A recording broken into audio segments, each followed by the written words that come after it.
بسم الله الرحمن الرحيم والصلاة والسلام على أشرف المرسلين. السلام عليكم ورحمة الله. Bonjour, je lis la lettre que j'adresse à Son Excellence, Monsieur le Directeur Général du Fonds monétaire international, Monsieur le Président du groupe de la Banque mondiale, sous couvert des représentants, Président de la Banque mondiale et du Fonds, avec une implication à Son Excellence, Monsieur le Président de la République.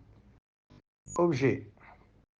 Demande urgente de clarification relative à une rumeur d'augmentation du prix du carburant. Excellences, Messieurs. En ce jour où notre pays célèbre le 65e anniversaire de son indépendance, je me permets de vous adresser la présente lettre au sujet d'une information circulant avec insistance sur les réseaux sociaux. Selon cette rumeur, il serait envisagé une augmentation brutale et excessive du prix du carburant, pouvant varier entre 60 et 80% dans le cadre éventuel d'une conditionnalité imposée par certains bailleurs de fonds pour l'octroi d'une facilité financière ou d'un crédit à notre pays. Une telle augmentation, si elle devait se confirmer, aurait des conséquences extrêmement graves et asphyxiantes pour l'économie nationale. Elle serait insupportable pour la population, déstabiliserait les agents économiques et porterait atteinte à l'image de la Banque mondiale et du Fonds monétaire, ainsi qu'à leurs relations avec notre pays. Conscient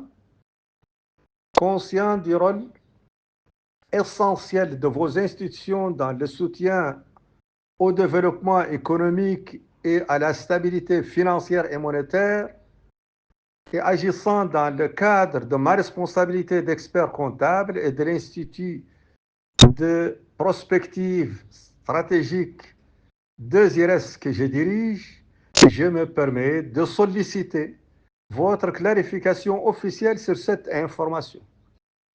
Je souhaite particulièrement attirer votre attention sur le caractère dangereux et potentiellement déstabilisateur d'une telle mesure qui pourrait compromettre le bien-être économique et social de notre nation et la stabilité de notre pays dans une région déjà marquée par les incertitudes importantes. Je vous serai reconnaissant de bien vouloir confirmer ou infirmer cette information afin de permettre une communication responsable et préserver la confiance et la stabilité dans nos relations économiques.